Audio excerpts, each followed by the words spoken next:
ايوه قالك يا شعب، ايوه قالك.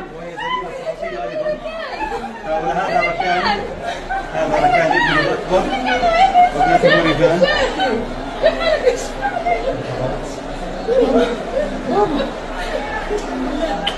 كانت منتظرة. حبيبي يا بابا، حبيبي حبيبي حبيبي حبيبي، انا ما ترجع كنت ازعل باسمك. خير يا بابا.